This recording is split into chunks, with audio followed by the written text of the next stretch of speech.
Welcome, everyone. Today, you're going to discover the full story of Costco, how a simple warehouse became a $240 billion global empire built on honesty and trust. This video will not only inspire you, but it will also help you improve your English through real storytelling, clear sentences, and powerful vocabulary. You'll also learn about business, leadership, loyalty, and why millions of people love Costco. So before we begin, make sure to subscribe for more stories that grow your mind and your English. Let's begin. Chapter 1. The Birth of an Idea, 1950s to 1983. The story of Costco doesn't start with Costco. It begins much earlier, in 1954, with a man named Saul Price.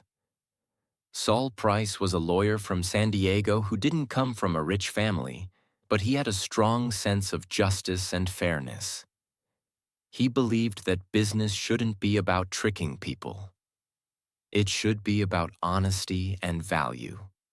In 1954, Saul founded a store called FedMart.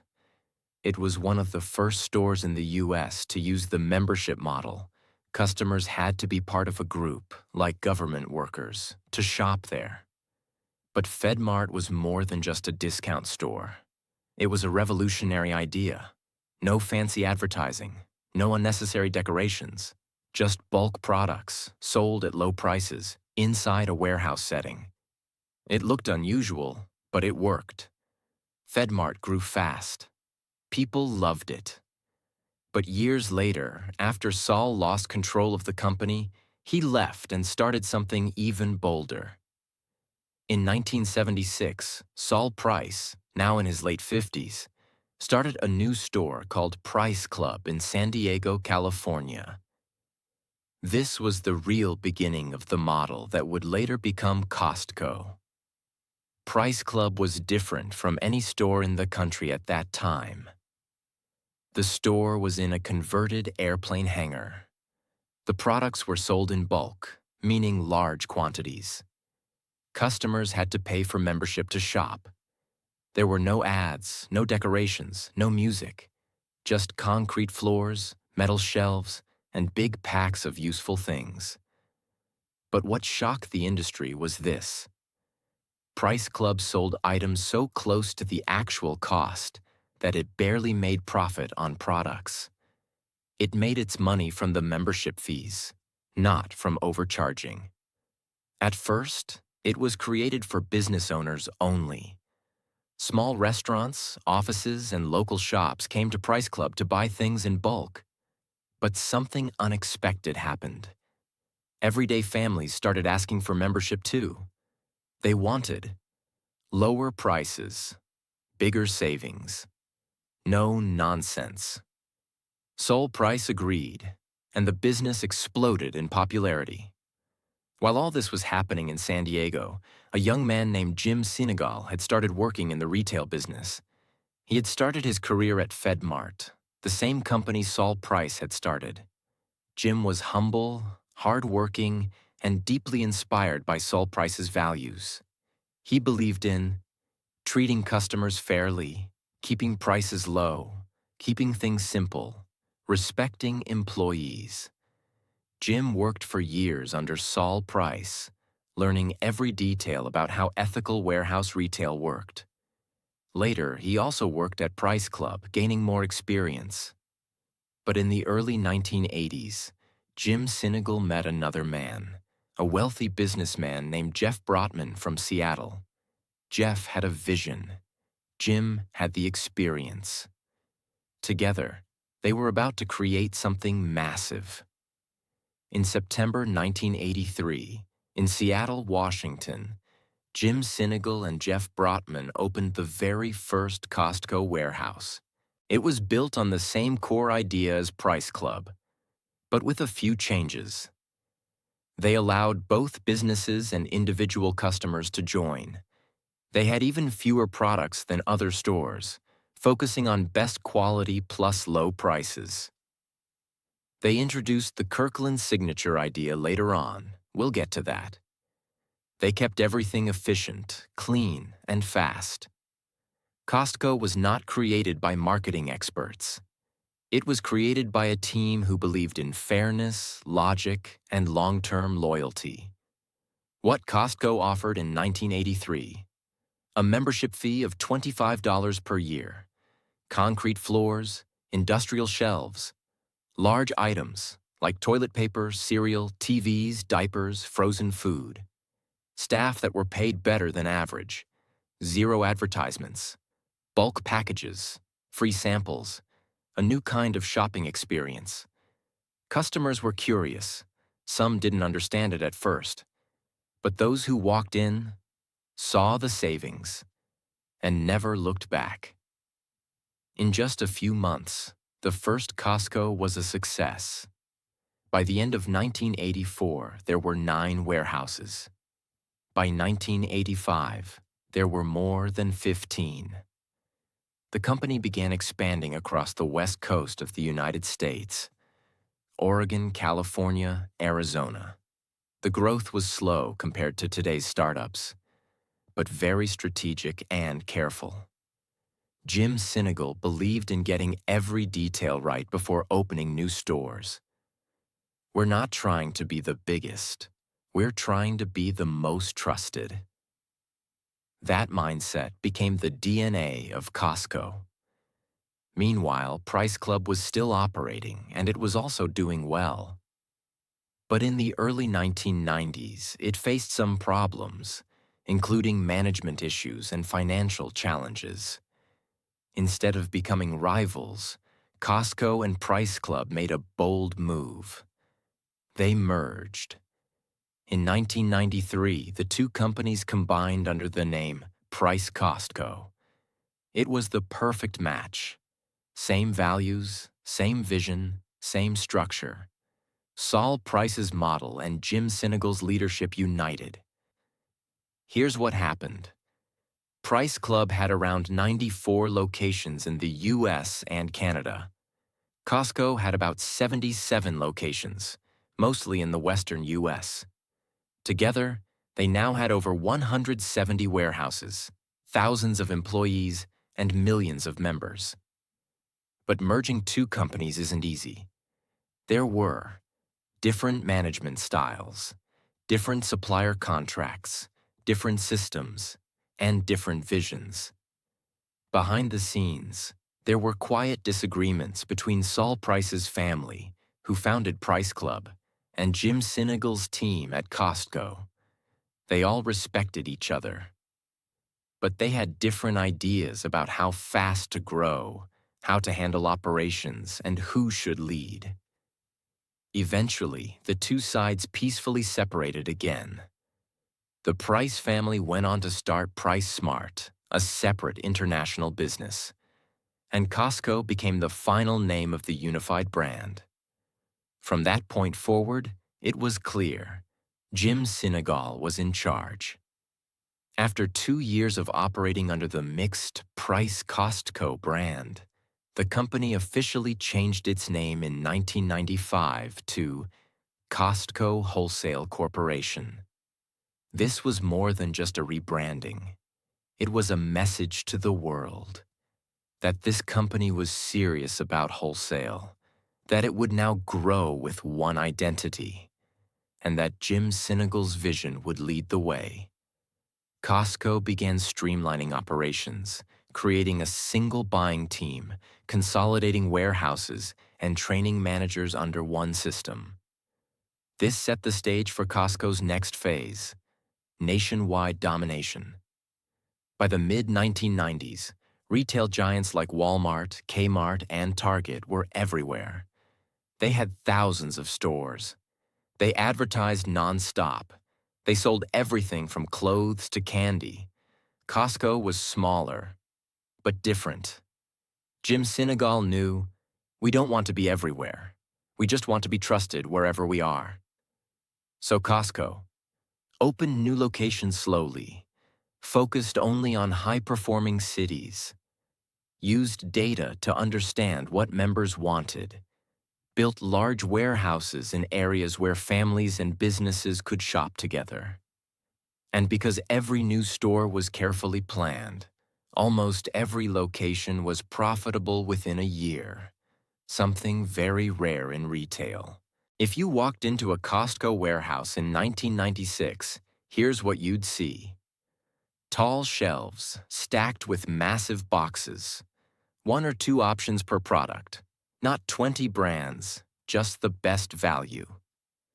Bulk quantities, 3 gallons of milk, 40 rolls of toilet paper, 2-pound peanut butter jars, sample stations, people offering bites of food to try before you buy. Checkout counters that moved fast with smiling staff. But the most unusual thing? There were no ads, no sales signs, no music, no banners. It was quiet, simple, honest, and customers loved it. Here's how quickly Costco grew from 1993 to 2000. 1993, 170 locations. 1995, over 200 locations. 1997, expanded into United Kingdom and Korea. 1999, over 300 warehouses worldwide. 2000, over $30 billion in annual revenue. Over 25 million paid members. But here's the secret. Most of those members renewed their membership every year. Costco had the highest loyalty rates in retail, and it all happened without any advertising. That loyalty became Costco's invisible engine. At the top was Jim Sinegal, the CEO and co-founder. But he wasn't like other CEOs. While others sat in glass offices, Jim walked warehouse floors, talked directly to staff, checked price tags himself, wore normal clothes, shared meals with workers, refused to take a high salary. Most CEOs earned millions in bonuses. Jim kept his salary around $350,000 per year. And he explained, "If I make too much, our workers and customers lose. That's not acceptable." And this attitude of fairness flowed through every part of the company, from top to bottom. In 1993 to 2000, Costco made bold moves internationally. Here's where they expanded. Canada, one of the first and most successful markets outside the US-Mexico, partnered with a local company to open new warehouses. United Kingdom, a competitive market, but Costco's model stood out. South Korea, one of Costco's most loyal customer bases even today.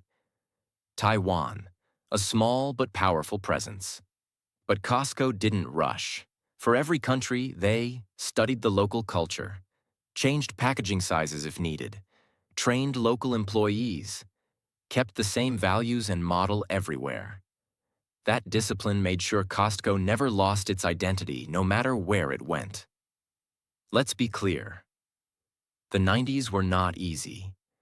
Costco had to compete with Walmart's Sam's Club, handle global logistics, deal with criticism from Wall Street for slow profit, educate new customers about the membership model, manage supplier relationships for bulk pricing. But what helped Costco survive was its consistency. Prices stayed low, product quality stayed high, employees stayed loyal, members kept coming back. Every other company was changing fast. Costco was staying true. By the year 2000, Costco was no longer just a store. It had become a trusted brand, a community of smart shoppers, a company with a clear soul and a growing global presence. But the best part? Costco hadn't even begun to show what it was truly capable of. Chapter 2.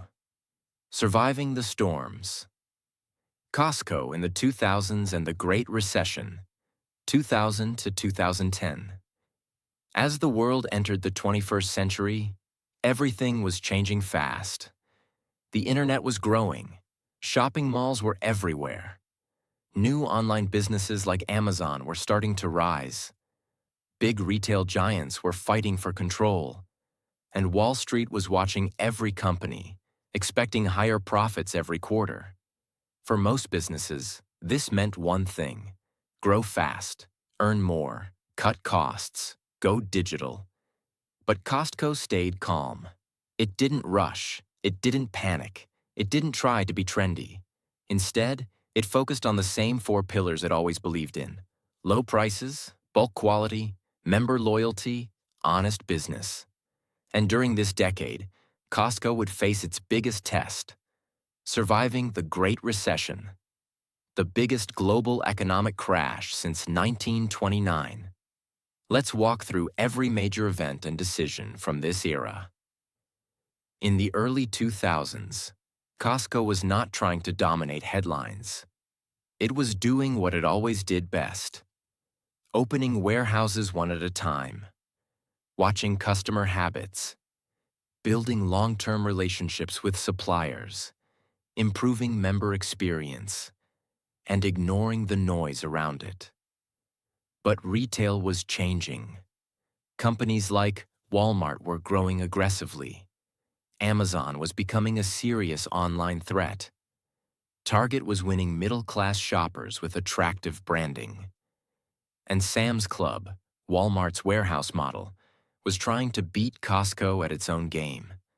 Still, Costco had something the others didn't: real trust. Costco isn't known for flashy innovation, but in the 2000s, it made some smart, silent upgrades that helped it grow without breaking its identity. Expanding Kirkland Signature.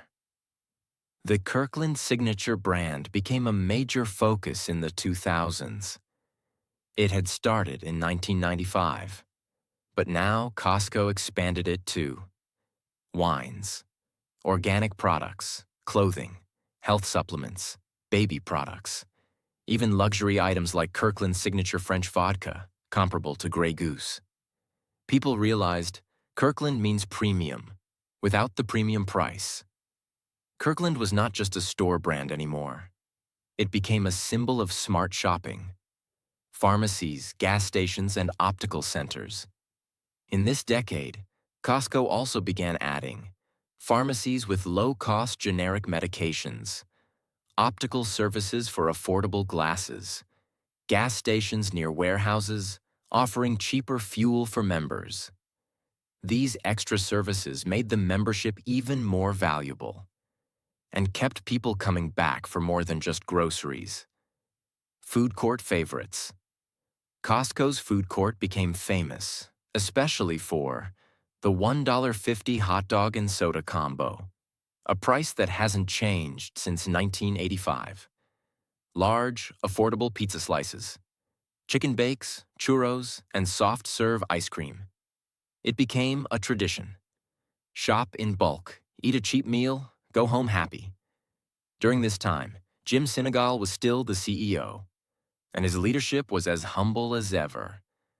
He was walking into random warehouses to inspect them, checking prices by hand, personally reviewing store cleanliness, speaking to employees and customers directly. He still took a salary of around $350,000 per year, refused bonuses and stock manipulation, and never wanted to become a billionaire. Meanwhile, other retail CEOs were making tens of millions. But Jim always said, "If I take more, someone else, a customer or employee, gets less." His actions inspired loyalty not just from staff, but from customers too. During this decade, Costco expanded deeper into Japan.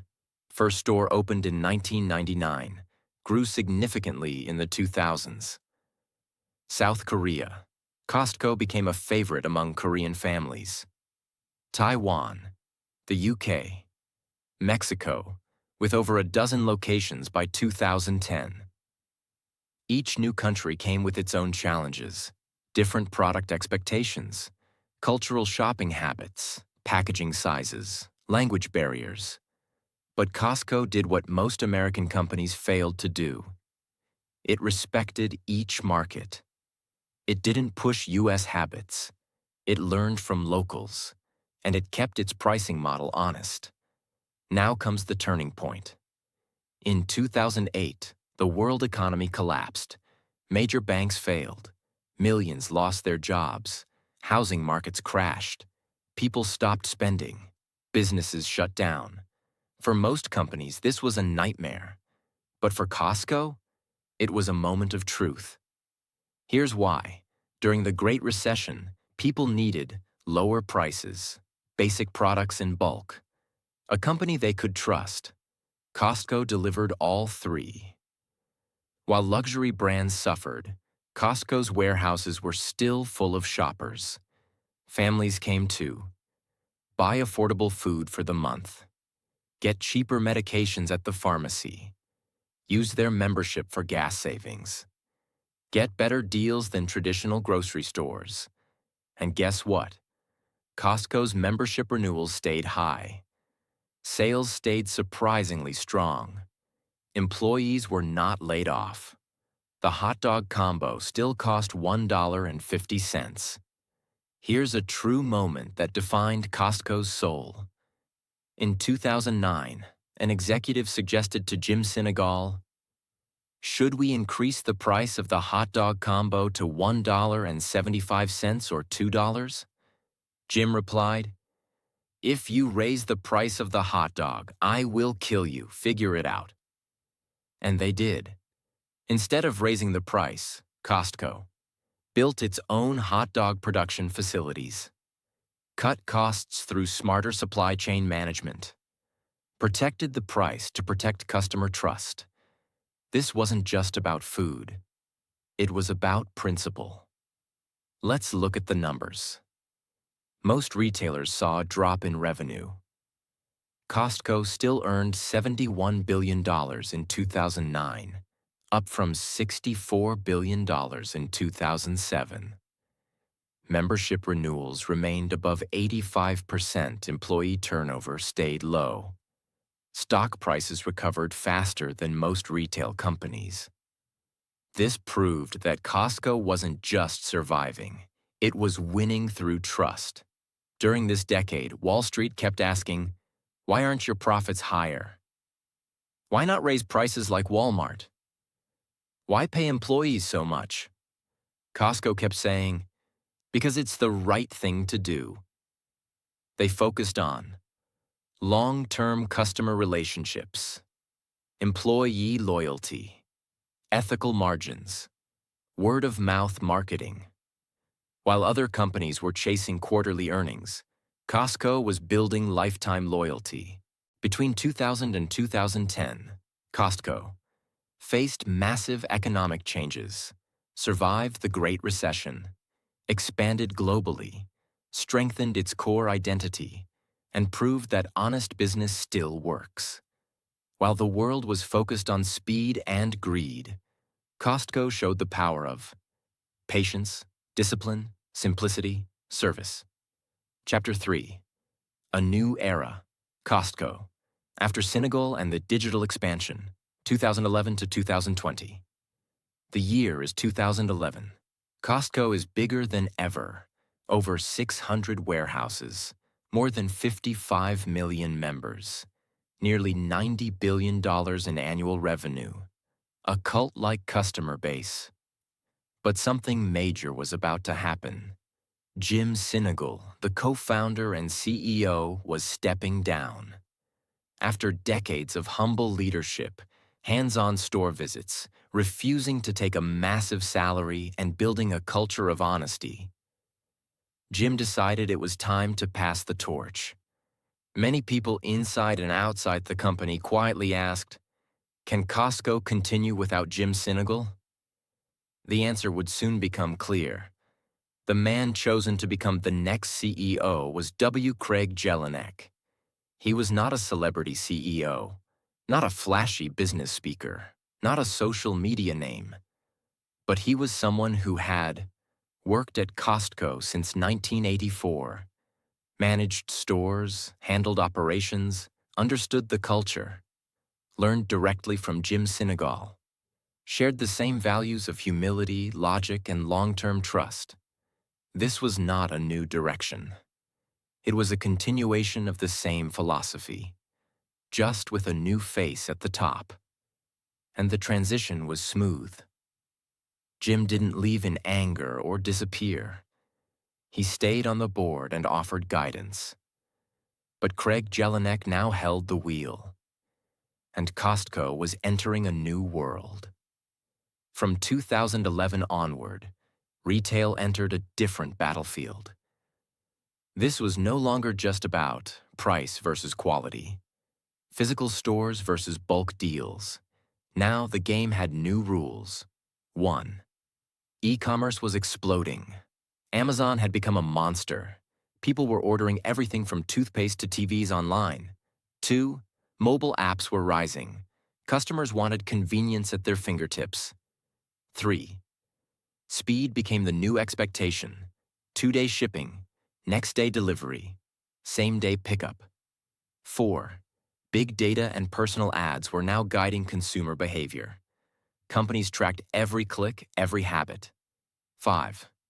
Retail chains were closing. Sears, Kmart, Toys R Us, JCPenney. Even malls were dying. Costco had to decide, should we change everything or stay true to who we are? Their answer was brilliant.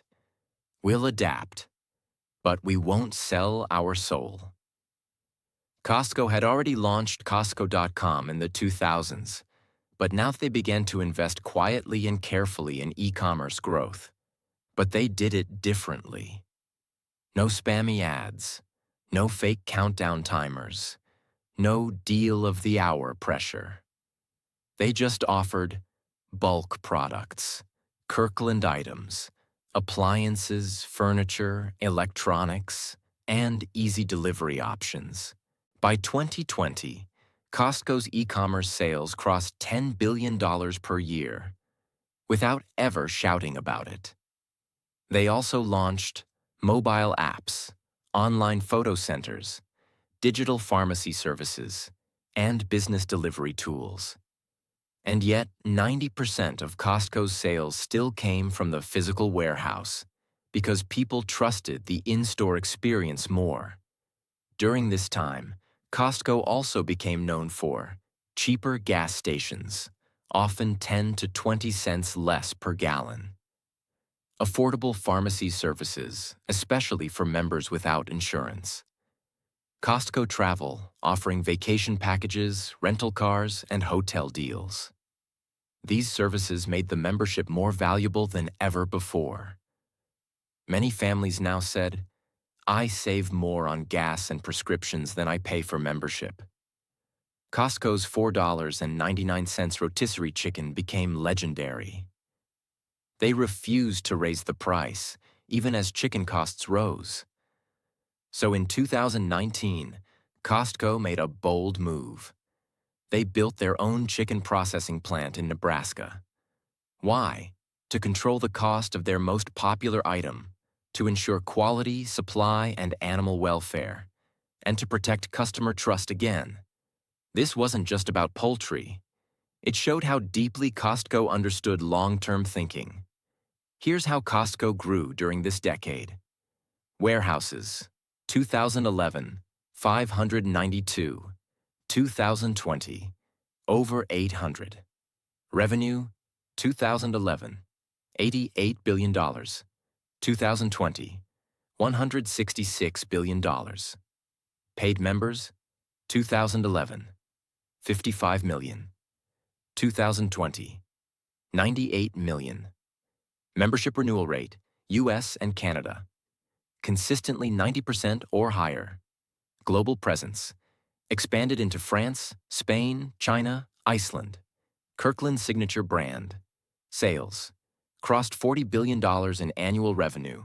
By itself. Costco didn't grow fastest, but it grew smartest, and never lost its base. In this era, Costco had many chances to become like everyone else. But it said no to shortcuts. No massive advertising. They still don't run TV, radio, or billboard ads. They let word of mouth and member experience do the work. No social media manipulation. While other brands post memes and trending content, Costco rarely posts, and yet people talk about them constantly online. No credit traps. Costco doesn't push store credit cards with fake discounts. They offer one real credit card with real cash back. No price games. They don't do fake sales. They don't mark prices up just to pretend to lower them. The price you see is the lowest they can offer. Every day. Costco continued its tradition of paying workers more than industry average, offering full-time benefits to part-time workers, promoting from within, maintaining employee loyalty and pride. Even as retail became a high-turnover, low-wage sector, Costco stood out as a company where people stayed for 5, 10, even 25-plus years. And when the world entered the next crisis, COVID-19, this loyalty would become even more important. As the COVID-19 pandemic hit the world in 2020, Costco once again faced a moment of truth. People rushed to stock up. Warehouses were overwhelmed. Toilet paper, sanitizers, food. Shelves were emptied in hours. Here's what Costco did. Imposed purchase limits to prevent hoarding. Protected staff with masks and hazard pay. Refused to raise prices during panic. Increased delivery and pickup services. Maintained calm, clear communication. Costco also gave $2 per hour extra pay to frontline workers, provided additional bonuses, ensured that no one lost benefits during the pandemic. While other companies laid off staff, Costco protected them. Once again, the company proved, in every crisis, we stand by our people. Between 2011 and 2020, Costco changed leadership, entered the digital world, expanded globally, survived a pandemic, and earned the trust of nearly 100 million paying members. It did all of this without chasing hype, without abusing workers, without cheating customers, without selling its soul. Costco proved that you can evolve without becoming fake. Chapter 4. Why Costco Works. Lessons from the most trusted retailer on earth. If you had to sum up Costco's success in one line, it's this: do the right thing, even when nobody's watching. This simple rule guided every decision Costco ever made, from pricing to hiring to store design to international expansion. It's not a complicated business model. It's not driven by greed. It's not built on manipulation. It's built on trust, logic, simplicity, consistency. Now let's break down every lesson Costco teaches us, in business, in leadership, in life. 1. Price versus trust. Why Costco doesn't trick you. Most stores use psychological tricks, fake discounts. Was $79, now $39.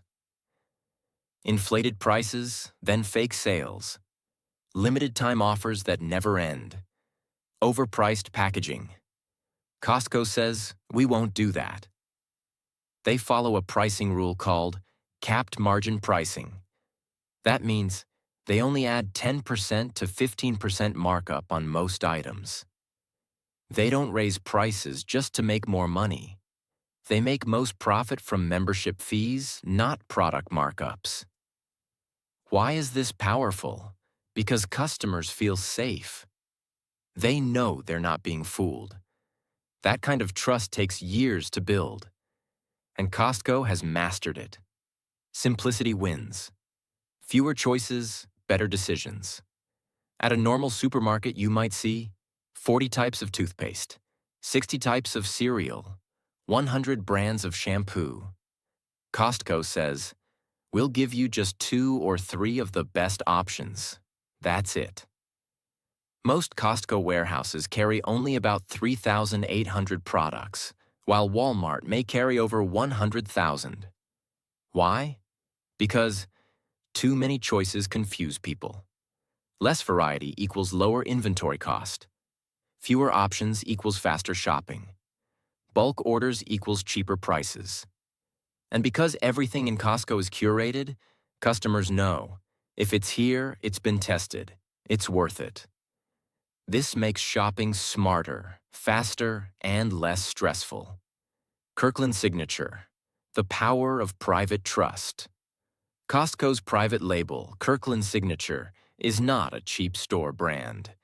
It's a premium product sold at lower prices, often made by the same manufacturers behind. Duracell, Grey Goose, Starbucks, Ocean Spray, Jelly Belly, but sold under Costco's name with honest branding. Kirkland now does over $60 billion in sales per year. What does this teach us? When you build trust first, people don't need the label. They just need the promise. In most retail companies, employees are underpaid, overworked, treated like numbers, given no growth path. Costco flips this. Their belief, happy employees equals happy customers. How they do it. Higher than average wages, starting over $17 per hour in the U.S. Benefits for part-time and full-time workers. Promotions from within. 70% of managers started at entry level. Paid vacation, health coverage, retirement plans. Result? Very low employee turnover. Smiling faces in every warehouse. Loyalty that can't be bought with money. This shows culture is not what you say. It's how you treat people every day. Costco doesn't have customers. It has members and members. Pay to shop, renew every year, feel part of something smart, trust the company to save them money. Costco has over 125 million members, over 90% renewal rate in the US and Canada. Members who stay for decades. Why do they stay? Because they see the savings. They feel respected. They trust the system. That's the secret. Costco doesn't sell. It proves its value every time you walk in and lets you decide. Costco spends almost nothing on traditional advertising. No TV commercials, no online ads, no billboards. They rely on experience, consistency, referrals, because they believe if people love it, they'll tell others. This may seem risky, but it works because trust spreads faster than ads. Today, social media shares Costco memes, reviews, and price comparisons, not because of marketing, but because of loyalty. Costco could have done what every other company did, but it refused. It said no to flashy branding, credit card traps, false promotions, ultra-fast expansion, cheap labor, tracking user data, stock market manipulation, raising prices during panic. Every time the world changed, Costco asked, "Can we change without breaking our values?" And most of the time, the answer was yes. That's why they've survived every market shift, every competitor, every crisis. By 2023 to 2024, 850 plus warehouses in 14 countries, $240 plus billion in annual revenue, over 125 million members, over 300,000 employees worldwide, a reputation as the most trusted company in retail, a fan base that includes business owners, families, and celebrities. But the most important number is trust, something no spreadsheet can measure. Costco's story is not just about retail. It's a lesson in long-term thinking. They didn't chase trends. They stayed focused. Simplicity. They made things easier, not fancier. Consistency. They stuck to their promises every year. Value without ego. No need for fancy packaging or big claims, just results. Culture before profit. They put people first, and the profit followed. If every company did this, the world would feel safer, fairer, and more human. You can apply Costco's mindset to your own career, relationships, habits, dreams, learning journey. Be honest, don't fake success. Earn trust. Be simple. Focus on the essentials. Be consistent. Show up the same way every day. Treat people well in work or life. Respect always wins. Play the long game. Don't rush. Build something real. Whether you're a student, entrepreneur, artist, or English learner, Costco proves you don't have to be loud to be powerful. You just have to be honest and excellent. Costco was never supposed to be cool. It was never glamorous, never loud, never flashy. But it became a $240 billion company, a global household name, a business school case study, a customer favorite, an employee haven, a moral example in capitalism. It became a place where people don't feel like shoppers. They feel like family. In a world that changes every second, Costco stayed the same, and that made all the difference. This is the real, full, and complete story of Costco, from its humble beginning to its global legacy. Every part told in detail, every truth respected. If you enjoyed this story and learned something new, then share it with the world. And remember, greatness doesn't have to shout.